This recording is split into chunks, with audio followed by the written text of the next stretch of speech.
శ్రోతలకి నమస్కారం. ధ్యానం అనేది ఒక ప్రాచీనమైన అభ్యాసం. అనేక సమస్యల్ని నయం చేయగల చికిత్సా విధానంలో ఒక భాగమని మన ప్రాచీనులు చెప్పడం జరిగింది. మనిషి శరీరం లోపల సమతుల్యతను ప్రోత్సహిస్తుంది, మెదడుకు ఏకాగ్రతను, మనసుకు ప్రశాంతతను అందిస్తుంది ఈ ధ్యానం. యోగ సాధనలో ధ్యానం అంతర్భాగంగా ప్రాముఖ్యతను సంతరిస్తుంది.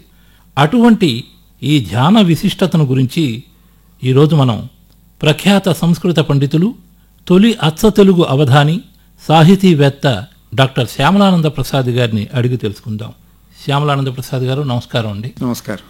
ఈ రోజున 100కి సగానికి సగం అనేక రోగాలతో బాధపడుతున్నారు. బీపీ ఉందనో, షుగర్ ఉందనో, ఇంకా ఇతరత్ర శారీరక బాధలతో ఇబ్బంది పడుతున్నారు. ఈ నేపథ్యంలో మన ప్రాచీనమైనటువంటి యోగాని చాలామంది ఆశ్రయిస్తున్నట్టుగా తెలుస్తోంది. ఈ నేపథ్యంలోనే అనేక యోగాశ్రమాలు ఉచితంగా యోగాని నేర్పుతూ అనేక మందికి సేవలు అందిస్తున్నాయి. అయితే యోగాలో మరి ధ్యానానికి కూడా ఎంతో ప్రాధాన్యత ఉంది. యోగాసనం చేసేటప్పుడు ధ్యానం కూడా అంతర్భాగంగా ఉంటుంది అని అంటారు కదండి. అయితే ఈ ధ్యాన విశిష్టత ఏమిటి అసలు? మరి ధ్యానం ఎలా చేయాలి? ఈ వివరాల్ని మన ఆకాశవాణి శ్రోతలకి మీరు అందిస్తారని ఆశిస్తున్నామండి. చాలా మంచి విషయం అండి. మీరు చేసిన ప్రస్తావనను అనుసరించి ఈ యోగా శారీరకమైన కొన్ని విన్యాసాల కింద మీరు సూచించినట్లుగా కనిపిస్తుంది. దానికి యోగా అని పేరు పెట్టి ఇప్పుడు మనం భారతదేశంలో కానీ దేశ విదేశాల్లో అన్ని చోట్ల కూడా అంటే శారీరక వ్యాయామంలో కొన్ని ప్రణాళికలు చేసి దీన్ని యోగా అనే పేరుతోటి మనం పిలుస్తున్నాం. అయితే దానిని మన ప్రాచీన భారతీయ సంస్కృతి దాన్ని చెప్పింది. సూర్య నమస్కారాలు మొదలైన వాటి పేరుతోటి శారీరకంగా చేసేటువంటి యోగ విధానాన్ని చెప్పింది. అయితే అది మాత్రమే పూర్తిగా యోగం కాదు, శారీరక వ్యాయామం లాంటిది. అది మనం సూర్యకిరణాలని మనలోకి తెచ్చుకోవటం వల్ల కానీ, సూర్యుని ఎదురుగుండా కానీ, వీటి ఇత్యాది కారణాల వలన ఇప్పటి వైద్యశాస్త్రం చెబుతున్నట్లుగానే మనకి శారీరకమైన ఉపయోగాలు, దానివల్ల ఆరోగ్యం కలుగుతుంది. కాబట్టి ఆ యోగా అనేది అంతటితో పరిమితం అవుతుంది మాత్రం అనుకోవటానికి వీల్లేదు. ఇప్పుడు మీ ప్రశ్నను బట్టి ధ్యానము యోగము అనే మాటల్లో ఈ యోగం తరువాత దశ ధ్యానం. మనం ఏదో ఉదయపూ నడకకో దేనికో వెళ్ళి కాసేపు చేసి వచ్చినట్లుగా అంతవరకు చేసి వచ్చే యోగం కాకుండా ఆ యోగ సమయంలో శారీరకమైనటువంటి యోగాన్ని మానసికంగా పరిణమింప చేసుకుని మానసికమైన ఏకాగ్రతను కనుక మనం తీసుకున్నట్లయితే మనం అనేకమైన ఒత్తిడులకు గురి కాకుండా, గురి అయ్యే ఒత్తిడిల నుంచి బయటపడతాం. సమస్యల నుంచి కొద్దిసేపు విశ్రాంతి లభిస్తుంది. దానివలన శరీరానికి కలిగేటువంటి అనారోగ్యాలు, ఈ షుగర్ కానీ, బీపీ కానీ, ఇంకా అనేకమైనవన్నిటికీ కూడా ఇప్పుడు ఏ రంగంలో ఏ వైద్యుడిని అడిగినా కూడా మీరు ఒత్తిడి తగ్గించుకోవాలి అంటున్నారు. అది గుండె జబ్బులు కానివ్వండి, లివర్, కిడ్నీస్ ఏదైనప్పటికీ ఒత్తిడి తగ్గించుకోవాలంటున్నారు. కాబట్టి ఈ ఒత్తిడి తగ్గటం అనేది ఒక ప్రత్యేకమైన విభాగంగా మారింది. కనుక మన అందరం అడుగడుగున ఒత్తిడిలకు గురవుతున్నాం. ఈ ఒత్తిడికి గురి అయ్యేదానికి నిద్ర మాత్రలు వేసుకుని శరీరాన్ని మొద్దుగా మార్చటం, లేకపోతే మద్యపానాలు లాంటి వాటికి అలవాటు పడటం, దానివల్ల మళ్ళీ ఇంకా అనారోగ్యానికి గురి అవుతాం. అది సరైన పద్ధతి కాదు. మనకు పూర్వకాలం నుంచి మన వేదోపనిషత్తులు కానీ ఇవన్నీ చెప్పేది ఏమిటంటే, ధ్యానం వలన మనం మన శరీరాన్ని సరైన స్థితిలో ఉంచుకోవటం వలన లోపల ఉండేటువంటి వ్యవస్థ అంతా కూడా సరి అవుతుంది. మనకి 5 ప్రాణాలు ఉంటాయి. ఇవన్నీ కూడా మన ఆయుర్వేదం చెబుతున్నది. ఈ 5 ప్రాణాలు ఏది ఎక్కడ ఉండాలో అక్కడ ఉండాలి. ఉంటే ఆరోగ్యంగా ఉంటాయి. లేకపోతే కీళ్ళ నొప్పులు, కడుపు ఉబ్బరం మొదలైనవన్నీ కూడా ఎందుకు వస్తాయంటే, పంచప్రాణాలు మన శరీరంలో ప్రాణం అంటే కేవలం ఆక్సిజన్ ఒకటే మాత్రమే కాదు, 5 చోట్ల ఉండే వాటిని 5 ప్రాణములని ఆయుర్వేదం చెబుతుంది. ఇది ఏది ఎక్కడ ఉండాలో అక్కడ ఉంటే మనం ఆరోగ్యంగా ఉంటాం. అది ఒకటి కొంచెం చోటు తప్పిందంటే వెంటనే అది ఒక వ్యాధిగా అనారోగ్యాన్ని చూపిస్తుంటుంది. అయితే ధ్యానం అంటే ఏంటి అసలు? ధ్యానం అంటే రకరకాలుగా 10 మంది రకరకాలుగా చెప్తుంటారు, ఒక్కొక్కళ్ళు ఒక రకం. మనసుకు అనుసంధానించి చేసే ఈ ధ్యానం ప్రాముఖ్యత ఏమిటి? జై చింతాయం అనేటువంటి సంస్కృత క్రియాపదం నుంచి ధ్యానం అనేది ఏర్పడుతుంది. అంటే మనం అనేకమైన ఆలోచనలన్నింటినీ మానేసి ఒక విషయం మీద మనస్సుని ఏకాగ్రంగా ఉంచటం, మెదడుకి ఆలోచనలకు ఒత్తిడి లేకుండా ఉంచటం ద్వారా మన వెన్నెముకను నిటారుగా ఉంచటం, మనం కూర్చునేటువంటి స్థితి దగ్గర నుంచి కూడా పతంజలి మొత్తం అష్టాంగ యోగం అని చెప్పారు. 8 అంశాలతోటి యోగం సంపూర్ణమవుతుందని. అందులో యమ నియమ ఆసన ప్రాణాయామ ప్రత్యాహారాలు, వీటిల్లో ఈ యమము నియమము ఇవన్నీ కూడా మనకు ఇంద్రియములను అదుపులో పెట్టుకునేవి, మనస్సును అదుపులో పెట్టుకునేది.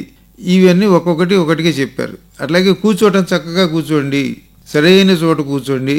మీ వాతావరణం అంతా కూడా మిమ్మల్ని మానసికంగా అస్థిరపరిచేదిగా ఉండకూడదు. అక్కడ మంచి ప్రశాంతమైన వాతావరణము, సుగంధభరితమైనటువంటి వాతావరణంగా అట్లా ఉండటం వలన నీ మనస్సుకి ఒక ప్రశాంతత వస్తుంది.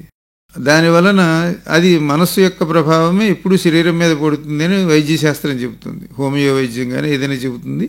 ముందు నీ వ్యాధి మనస్సుకు వస్తుంది, మనస్సు నుంచి శరీరాలకు మారుతుంది అని చెబుతుంది. కాబట్టి మనస్సుని బాగు చేసుకున్నట్లయితే శరీరం బాగుపడుతుంది. అంటే మీరు చెప్పేదాన్ని బట్టి ఒక ప్రశాంతమైన స్థలంలో, ప్రదేశంలో ఇతరులు వచ్చి ఇబ్బంది పెట్టకుండా ఒక నిర్ణీత ప్రదేశంలోనే ధ్యానం చేస్తే మంచిదంటారు. అక్కడ కలుషిత వాతావరణం కానీ మన ఇబ్బంది పెట్టేది కానీ అట్లా లేకుండా ఉండాలి.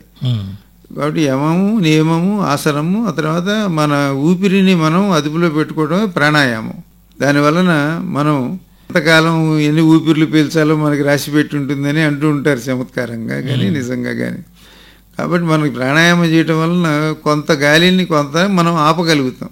అంటే మన జీవనం ఇంకా పెరుగుతుంది. ఇది 60 ఏళ్ల వరకు మనకి రాసి పెట్టి ఉంటే మనం ప్రాణాయామం చేయటం ద్వారా దాన్ని మిగులుస్తున్నాం. కాబట్టి మరి కొంతకాలం మనం ఇంకా ఎక్కువ కాలం జీవించేటువంటి అవకాశం ఉంటుంది. అంటే ఇప్పుడు ప్రాణాయామం ద్వారా ఊపిరితిత్తులకి బలం చేకూరటం, తద్వారా శారీరక వ్యవస్థ కొంచెం బలంగా ఉండటం, అంటే శారీరక భాగాలన్నీ కూడా ఈ ధ్యానం ప్రాణాయామం ఇలాంటి వాటి వల్ల ఉత్తేజితమై సమతుల్య స్థితిలో ఉండి పనిచేస్తాయి అనుకోవచ్చు అంటారా? మనకు 60,000 నాడులు, వీటన్నింటిలోనూ రక్త ప్రసారం ప్రతిక్షణం జరుగుతూ ఉంటుంది. వాటిల్లో ఎప్పుడు వాయు ప్రసారం జరుగుతూ ఉంటుంది. వాటికి వేగం సరైన స్థితికి వచ్చినప్పుడు ఎక్కడెక్కడ ఏ అనారోగ్యం ఉందో అవి సర్దుకుంటూ ఉంటాయి. కీళ్ళ నొప్పులు ఎందుకు వస్తాయంటే అక్కడ రక్త ప్రసారం సరిగ్గా లేదంటారు డాక్టర్ గారు. దాన్ని సరిగ్గా చేయడానికి మనం ఇంజక్షను ట్యాబ్లెట్లు తాత్కాలికం. కానీ ధ్యానం వలన మనకు కలిగేటువంటి ప్రశాంత స్థితిలో నరములు అన్నీ సరిగ్గా పనిచేయటం మొదలుపెట్టినప్పుడు మనకు కొద్దిసేపటికి నాకు చాలా హాయిగా ఉంది అనిపిస్తుంది. కాబట్టి ఇటువంటిది ధ్యానం మనకి ప్రసాదించేటువంటి విధానం. ఇది మనకు సంప్రదాయంగా పతంజలి మొదలైన వారు చెప్పిన యోగ సూత్ర విశేషాలు ఇవన్నీ కూడా ఇవి చెబుతున్నాయి. గురుగారు, ఇప్పుడు ఈ ధ్యానం అనేది ఒక నిర్ణీత ప్రదేశంలో నిశ్చలంగా కూర్చొని చేస్తాం కదా, దీనికి ఒక నియమపరంగా అంటే ఇన్ని నిమిషాలు చేయాలి, ఇంతసేపు ఉండాలని ఏమైనా ఉందా? దానికి ఆ నియమం కూడా పెట్టుకోవాలి. మనం నియమం కూడా ఉంది. అంటే ప్రాణాయామం చేసేటప్పుడు గాలి లోపలికి పీల్చుకోవటంలో ఎన్ని సెకండ్లు ఒక క్రమశిక్షణ ఉండాలి. లేకపోతే దానివల్లే మనం మళ్ళీ ప్రమాదం తెచ్చుకోవాల్సి ఉంటుంది. అంటే ఆరోహణ అవరోహణ క్రమంలో పీలుస్తాం కాబట్టి 10 సెకండ్లు గాలి పీల్చడానికి, అంటే కుడి ముక్కు ద్వారా మనం మళ్ళీ ఎడమ ముక్కు ద్వారా పీల్చడం, కుడి ముక్కు ద్వారా వదిలిపెట్టడం, ఇటు అటు కూడా కొద్దిసేపు ఒక వ్యాయామం అభ్యాసం జరుగుతుంది. ఈ జరిగే దాంట్లో ఒక నిబద్ధత ఉండాలి. ప్రాణాయామం చేయమన్నారు కదా అనే మాట అంతవరకు విని వెళ్ళి సాధన చేసేవాళ్ళు గబగబా గాలి పీల్చేసి లేకపోతే గబగబా పీల్చకుండా బిగబట్టేసి ఇటువంటివి కాకుండా దాన్ని ఒక ప్రణాళిక క్రమబద్ధంగా చేసేందుకు ఉండేటువంటిది మంచి ధ్యాన విధానం. ఇప్పుడు ఈ ధ్యానంలో మనసు యొక్క ప్రాధాన్యం ఏంటండి? ధ్యానంలో మనసు యొక్క ప్రాధాన్యం అనే దాని గురించి చెప్పేటువంటిదే ధ్యాన మనోప్రస్థానం అనే ఒక ధ్యాన విధానం. శ్రీ గురు విశ్వస్ఫూర్తి గురువు గారు ఈ ధ్యాన మనోప్రస్థానం అనేటువంటి దానిని లోకానికి అందరికీ ఎన్నో గ్రంథ రచనలతోటి ఎంతో విశేషంగా అందజేశారు. అందులో ముందు మీరు ధ్యానం గురించి అడిగారు, తర్వాత మనసు గురించి అడుగుతున్నారు కదా. అది ధ్యాన మనోప్రస్థానము అనే 3 అంశములతో వారు ఒక ధ్యాన విధానాన్ని మనకు అందించారు. ఈ మనస్సుని ధ్యానం చేసేటప్పుడు మనకి ఈ సమస్యలన్నిటికీ కారణం ఏమిటనుకుంటున్నాం అంటే మనస్సు అనుకుంటున్నాం. నా మనసు బాగుండలేదు, నా మనసుకు నచ్చలేదు అంటున్నాం. కానీ మనస్సు ఎక్కడ ఉంది? ఇది కన్నా ముక్క చెవే ఇదేమైనా ఎక్స్రేకి స్కానింగ్కి దొరుకుతుందంటే ఎక్కడ దొరకదు. కానీ ఎవరు మాట్లాడినా ఇది మనసుకు నచ్చింది ఇటువంటి మాటలు వాడుతూ ఉంటాం. దానికి గురువుగారు స్పష్టమైన విశ్లేషణ, ఆయన శాస్త్రీయంగా అంటే ఇప్పటి భాషలో సైంటిఫిక్గా దాని గురించి వివరించారు. మనకి జ్ఞానేంద్రియాలు 5 ఉన్నాయి: కన్ను, ముక్కు, చెవి, నాలుక, చర్మం. ఇవి ఈ 5 జ్ఞానేంద్రియముల ద్వారా ఎప్పటికప్పుడు మనస్సు ఏర్పడుతూ ఉంటుంది. మనస్సు అనేది ఏమి ఎప్పుడు కన్నుగా, గుండెగా, లేకపోతే ఒక మూత్రపిండంలాగా శరీరంలో పడి ఉండేది కాదు. అది క్షణంలో పుడుతుంది, చచ్చిపోతుంది, మరుక్షణం పుడుతూ ఉంటుంది. అట్లా సన్నివేశాన్ని బట్టి. కాబట్టి మనస్సు ఉందే అంటే ఉంది, లేదంటే లేదనే పద్ధతి అన్నమాట. అంటే కంటికి కనపడదు కానీ ఉంటుంది. ఆ మనస్సుని మనం తిట్టుకుంటూ ఉంటాం. మనసు వల్లనే మనం పాడైపోయాం, చెడిపోయాం అనుకుంటూ ఉంటాం. మనస్సుని మనం ప్రతినాయకుడిగా భావించకూడదు. మనస్సును నాయకుడిగా చేసుకుని దానిని సంస్కరించుకున్నట్లయితే మనస్సు యొక్క స్థాయి పెరుగుతుంది. మనసుని ఆరోగ్యపరంగా అనుకూలంగా ఉండకుండా చేసుకోవటం వలన మనస్సు నుంచి మనం దానిని, మన మనస్సు అన్ని విషయాల గురించి ప్రతిక్షణం ఆలోచిస్తూ ఉంటుంది. ఇప్పుడు మన ఇద్దరం మాట్లాడుకుంటున్నా కూడా మీ మనస్సులో నా మనస్సులో ఇంకేదో గుర్తులు వస్తూ ఉంటాయి. దీన్ని భౌతిక మనస్సు అంటాం. ఈ భౌతిక మనస్సుని వలన మనం ఇన్ని సమస్యలు ఎదుర్కొంటున్నాం. ధ్యానం చేయటం వల్ల ఏం చేయాలంటే ఆ సమయంలో ఈ భౌతిక మనస్సుని ఆధ్యాత్మిక మనస్సుగా మార్చాలి. మనకు ఉండేది ఒక మనస్సే, కానీ గురువు గారు ఇంకో 2 మనస్సులు ఉన్నాయని చెప్తారు. మనకు మరో మనస్సు అంటారు. ఆ మరో మనస్సు ఏంటంటే ఆధ్యాత్మిక మనస్సు. కాబట్టి ఈ మనస్సునే భౌతికమైన సమస్యలన్నింటినీ చెరిపేస్తే ఇదే ఆధ్యాత్మిక మనస్సు అవుతుంది. అంటే భౌతికమైనటువంటి సమస్యలు మన మనసులో వస్తున్నప్పటికీ వాటిని దూరంగా ఉంచుకునే విధానం. వాటిని ఇప్పుడు లెక్కల క్లాసులో మాస్టర్ బోర్డు మీద లెక్కలు రాసి వెళ్ళారు. ఆ తర్వాత ఇంగ్లీష్ మాస్టర్ వచ్చి అది చెరిపేశారు. ఇప్పుడు అది లెక్కల బోర్డు కాదు, మళ్ళీ ఇంగ్లీష్ మాస్టర్ రాసిన దాని మీద అది ఇంగ్లీష్ బోర్డు అవుతుంది. ఇట్లా బోర్డు మాత్రం ఒకటే. అందుకని ఒకటే బోర్డు ఉంది అంటాం, కానీ ఎవరి క్లాసులో వాళ్ళ బోర్డు. శరీరం ఒకటే, మనస్సు ఒకటే. మనం అనుకుంటే ఈ మనస్సే భౌతికమైన సమస్యల్లో ఉన్నప్పుడు భౌతిక మనస్సు. దీని నుంచి దాన్ని పక్కకు పెట్టినప్పుడు అది ఆధ్యాత్మిక మనస్సు అని పేరు పెట్టారు దానికి. ఆధ్యాత్మిక మనస్సుని మనం ధ్యానం ద్వారా ఇంకా చాలాసేపు మనం ప్రశాంతంగా దాన్ని ఇంకా మిగతావి అందని స్థితిలోకి కనుక వెళ్ళినట్లయితే, అంటే మన ప్రాచీనమైన ఉదాహరణలు వాయువు లేనటువంటి దీపంలాగా అంటారు. అలౌకికమైన స్థితికి చేరుకున్నప్పుడు ఆ మనసుకి ఇంకా పై ఎప్పటికప్పుడు పదవి పెరుగుతూ ఉంటుంది. ఆధ్యాత్మిక భౌతికమైన మనస్సు ఇంకా ఇల్లు, వాకిలి, భార్య, బిడ్డలు, ఆస్తులు, అప్పులు ఇటువంటి వాటిని చెరిపేస్తుంది. ఇది చెరిపి ఆధ్యాత్మిక స్థితికి చేరుకుంటుంది. ఆధ్యాత్మిక స్థితి నుంచి ఆత్మస్థితికి చేరుకుంటుంది. ఈ మనస్సు యొక్క పరిణామమే ఆత్మస్థితికి చేరుకుంటుంది. ఈ ఆత్మస్థితికి చేరుకున్నప్పుడు మనం సాటివారి యొక్క సుఖదుఖాలన్నింటినీ తెలుసుకోగలుగుతాం. అక్కడి నుంచి అది ఇంకా విశ్వాత్మస్థితికి చేరుకుంటుంది. విశ్వాత్మస్థితికి చేరుకుని విశ్వమాత అంటే ఈ ప్రపంచం అంతా వ్యాపించి ఉన్న ఒక శక్తే మనందరినీ నడిపిస్తుంది. మనం విడివిడిగా మనందరిలో కొంచెం కొంచెం అది ఉన్నదాన్ని దాంతో కనుక కలపగలిగినట్లయితే, అంటే ఎవరికి వాళ్ళం ఇప్పటి భాషలో మీకు ఉదాహరణ అర్థమయ్యేటట్టుగా మన సెల్ ఫోన్లో దానికి సంబంధించిన చిప్పు, బ్యాటరీను ఉంది, కానీ టవర్లో ఇవన్నీ అందుకుంటుంది. అది అందుకుంటేనే మనం ఒకళ్ళనొకళ్ళు మాట్లాడుకోగలుగుతున్నాం. లేకపోతే ఆ యంత్రం ఉన్నా పనిచేయదు, మాట్లాడలేం. మనం కూడా అలాంటి వాళ్ళం. మనం అందరం ఒక చోటకి, ఒక కేంద్రానికి మనం సమావేశం కాగలిగితే అందరం ఒకటైపోతాం. కాబట్టి ఈ ధ్యానమనో ప్రస్థానం అందరినీ ఒకటి చేస్తుంది. ఎవరు మీరు మీ ఇంట్లో ఉన్నా, నేను నా ఇంట్లో ఉన్నా, మన ఇద్దరం ఒకళ్ళ గురించి ఒకళ్ళు యంత్ర సామగ్రి లేకుండా తెలుసుకోగలుగుతాం. అట్లా గురువుగారు ఎన్నో ఉదాహరణలు చేసి చూపించారు కూడా. ఇది ఇప్పుడు ఆధునికం అంటారా లేకపోతే ప్రాచీనమైనది అంటారా? ఇది ధ్యాన మనో ప్రస్థానం అనేది ఇది ప్రాచీనమైన ప్రణాళికకు ప్రాచీనమైనటువంటి యంత్ర సామగ్రి. అంటే మన శరీరంలో ఉండే మనస్సు, ఇంద్రియాలు, ఈ దేహము, ఇవన్నీ అవే.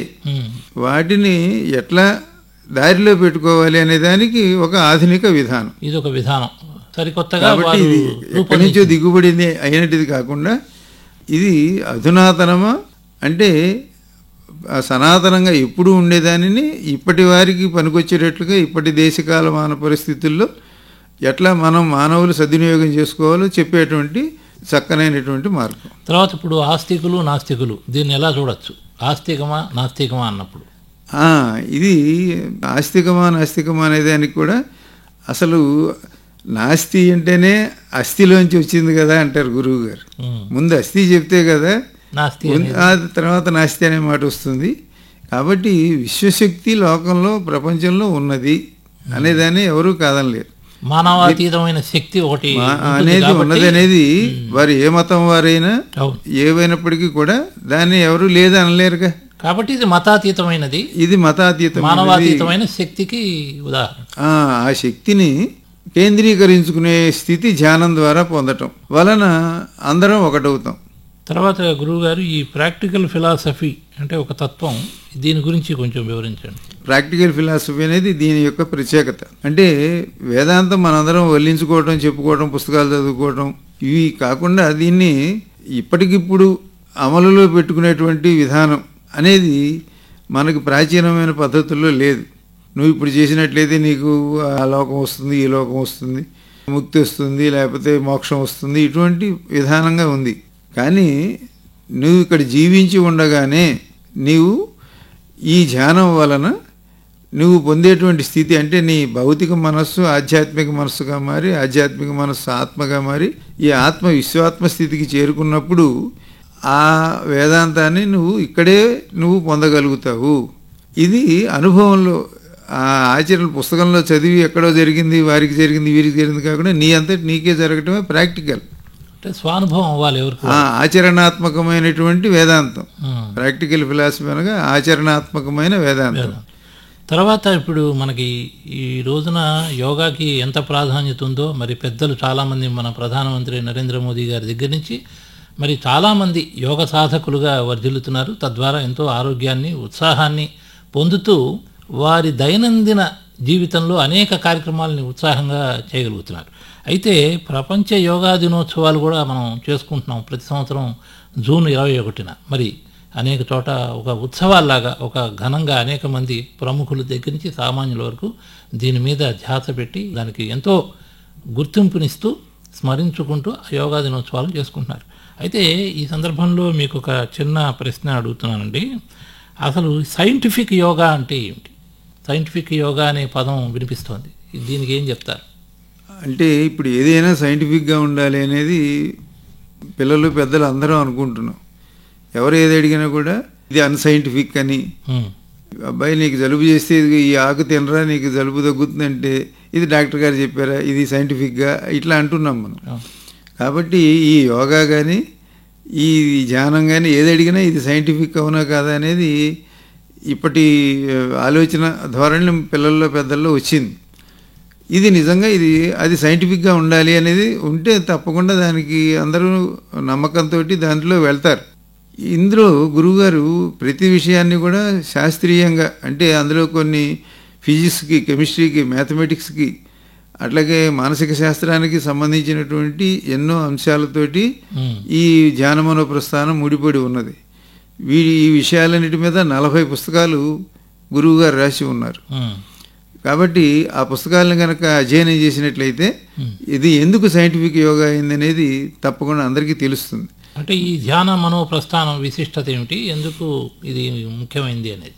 ధ్యాన మనోప్రస్థానం మిగతా యోగాలు, మీరు చెప్పిన యోగాలు ఇవన్నీ కూడా కేవలం శారీరక ఆరోగ్యం గురించి, మానసికంగా ప్రశాంతంగా ఉండటం ఒక దశలో ఆగిపోతాయి, అంతవరకే ఉంటున్నాయి అన్నీ కూడా.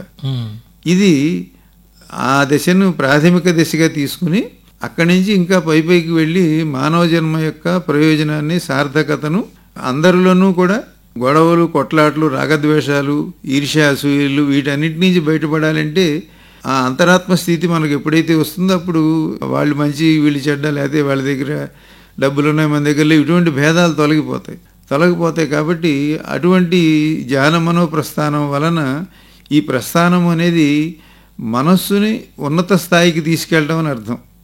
అంతేగాని ఈ ఊరి నుంచి ఆ ఊరికి వెళ్ళడం అనేది ప్రయాణం మాత్రమే, ఇది ప్రస్థానం. చాలామంది ఈ ధ్యాన మనోప్రస్థానం గురించి తెలుసుకుని దాన్ని ఆచరించాలంటే వారు ఎటువంటి వారై ఉండాలి, వాళ్ళకి కావాల్సిన అర్హతలు ఏమిటి? ధ్యాన మనోప్రస్థానానికి కావాల్సిన అర్హత వారు మానవులై ఉండటం. అయిన వారందరూ అర్హులే. ఎవరైనా చేయొచ్చు. ఎవరైనా చేయవచ్చు. ఇందులో దేశకాల ప్రాంతాలు కానీ కులమతాలు కానీ కేవలం భారతీయులే చేయాలని కానీ ఇటువంటిది ప్రపంచంలో ఎక్కడైనా సరే ఎవరైనా సరే దీన్ని ఆచరించగానే వెంటనే దాంట్లో ఉండేటువంటి ఆ అనుభూతిని వాళ్ళు తప్పకుండా పొందగలుగుతారు. ఇది ఎవరి కోసం నిర్దేశించింది కాదు. స్త్రీలు కానీ పురుషులు కానీ పిల్లలు కానీ పెద్దలు కానీ అందరూ తప్పకుండా రోజు కొద్దిసేపు నిర్ణీత సమయంలో ఈ ధ్యానం చేయటం వలన దాని వలన వారి మనస్సును వారు సరిచేసుకోవటం వలన వారి ప్రస్థానం మొదలవుతుంది. దాంతో మొత్తం అందరూ ఎక్కడెక్కడ ఉన్నవారైనా సరే చక్కగా ఒక అన్యోన్యత ఆత్మీయతతోటి ఒకరి క్షేమాన్ని ఒకరు ఆలోచించే స్థితికి చేరుకుంటారు. మానవత్వం వికసిస్తుంది. అంటే ఉదయం పూట చేస్తే మంచిదా, లేకపోతే ఏ సమయంలో కుదిరితే ఆ సమయంలో చేయటం అనేది ఏమైనా ఉందా? దీనికి ఉదయం అందరూ సమావేశం ఉదయం 6 గంటలు, మధ్యాహ్నం సాయంకాలం 6 గంటలు. ఆ పద్ధతిలో అందరం ఒకచోట చేయటం వలన ఇప్పుడు ఇందులో ఉండే మన మనస్సు ఎప్పుడైతే ఆత్మస్థితికి చేరుకుందో ఎక్కడున్న ఆత్మలైనా ఒకటే అవుతాయి. కాబట్టి అందరం ఒకేసారి ధ్యానం చేసినప్పుడు మొత్తం అంతా ఒక చోటకి చేరుకుంటాయి. అప్పుడు శక్తి అందరికీ సమానంగా పంచిపెట్టబడుతుంది. అదిగాక అందరూ ఒక దగ్గర చేయటం వల్ల కూడా ఒక సామరస్య వాతావరణం వస్తుంది, అవకాశం ఉంటుంది. అందువలన మొత్తం ఆ విశ్వశక్తిని మనం అందరం సమానంగా పంచుకుని ఒక సమానమైన జీవితాన్ని అంటే ఇప్పుడు మీరు ఈ ధ్యాన మనోప్రస్థానం విశిష్టత గురించి తెలుసుకున్న వాళ్ళు ఎవరైనా సరే వాళ్ళకి సూక్ష్మంగా అర్థం కావాలంటే దీనివల్ల లాభాలు ఏంటి? అసలు ధ్యాన మనోప్రస్థానం వలన ప్రధానంగా కోరుకునేది ఎవరి ఆరోగ్యం వాళ్ళకి బాగుపడటం. వ్యక్తిగతంగా మనకుండే బీపీలు షుగర్లు ఏవి చెబుతున్నారో అవి ఒకటి ఉండటం, మనస్సుకి ఒత్తిడి తగ్గటం, ప్రశాంతత ఏర్పడుతుంది. అంతేకాకుండా సామూహికంగా మానవత్వంతో ఒకరి కష్ట సుఖాలను మరొకరు పంచుకునే దానికి నాకు తీరిక లేదు, నేను అక్కడికి వెళ్ళలేకపోతున్నాను అనేది కాకుండా పలానా చోట ఉండే ఒక వ్యక్తికి ఒంట్లో బాగుండలేదు అని గురువుగారికి చెప్తే ఆయన ఇక్కడి నుంచి హాస్పిటల్లో అతనిని చూసి అతనికి డాక్టర్లు ఇచ్చిన రిపోర్టు సరైంది కాదు, అతను అసలైన అనారోగ్యం ఇది అని ఆయన చెప్పేవారు. అటువంటి స్థితికి ఈ ధ్యానమనో ప్రస్థానం వల్ల మనం కూడా చేరుకోవచ్చు. కాబట్టి ఎవరెవరు ఎక్కడున్న వారికైనా మనం సహాయపడవచ్చు, ఉపయోగపడవచ్చు. మనందరం కలిసిమెలిసి మానవత్వంతో మానవ జాతి అంతా కూడా గొప్ప గొప్ప పనులు చేయవచ్చు, ప్రశాంతంగా జీవించవచ్చు. తరువాత ఇప్పుడు ఈ ధ్యాన మనోప్రస్థానం గురించి తెలుసుకున్న వాళ్ళు ఎవరైనా సరే అది చేయాలంటే వాటికంటూ కేంద్రాలు ఎక్కడెక్కడ ఉన్నాయండి? ఈ ధ్యాన కేంద్రాలు ఎక్కడైనా ఎవరైనా ప్రారంభించవచ్చు? అసలు తప్పకుండా ఎవరైనా ప్రారంభించుకోవచ్చు. అయితే అందరికీ ఒక అనుబంధం ఉండటం కోసమని ఒకచోట మేము ప్రారంభిస్తున్నామని తెలియజేస్తే వాళ్ళ యొక్క సంఖ్య తెలుస్తూ ఉంటుంది. ఈ ఊళ్ళో ఎంతమంది ఉన్నారు, ఈ ఊళ్ళో ఎన్ని కేంద్రాలు, అట్లా తెలియటానికి ఇప్పుడు మనకి ఈ దేశంలో ఉన్నాయి, ఈ పక్క రాష్ట్రాల్లో ఉన్నాయి, విదేశాల్లో ఉన్నాయి. అవి ఉన్నాయి కాబట్టి ఎవరొకరితో అనుబంధం ఏర్పరచుకుని ఉంటే వీరికంటే కొత్తగా మొదలుపెట్టేవారి కంటే వారు అనుభవజ్ఞులు కాబట్టి వారి అనుభవాన్ని వీరికి పంచిపెడతారు, దానికి విధి విధానాలు తెలియజేస్తారు. కాబట్టి ఈ యోగ సాధనలో ధ్యానానికి ఎంతో ప్రాధాన్యత ఉంది. ముఖ్యంగా ధ్యాన మనో ప్రస్థానం యొక్క విశిష్టతను తెలుసుకుని ప్రజలందరూ కూడా, ముఖ్యంగా మన ఆకాశవాణి శ్రోతలు, అంటే ప్రజలంటే శ్రోతలు, శ్రోతలంటే ప్రజలే కాబట్టి అందరూ కూడా ఈ అవకాశాన్ని, ఈ ధ్యాన మనో ప్రస్థానాన్ని తెలుసుకుని ధ్యానం ద్వారా వాళ్ళ ఆరోగ్యాన్ని బాగు చేసుకోవడం, అంటే అనేక రోగాలను తగ్గించుకోవటం కానీ మనసును ప్రశాంతతంగా ఉంచుకోవటం ద్వారా ఇంకా ఆరోగ్యంగా, ఆనందంగా, ఉత్సాహంగా దైనందినటువంటి జీవితంలో వారు చేసే పనులను కూడా చక్కగా చేసుకుంటారని ఆశిస్తున్నామండి. నమస్కారం అండి. నమస్కారం.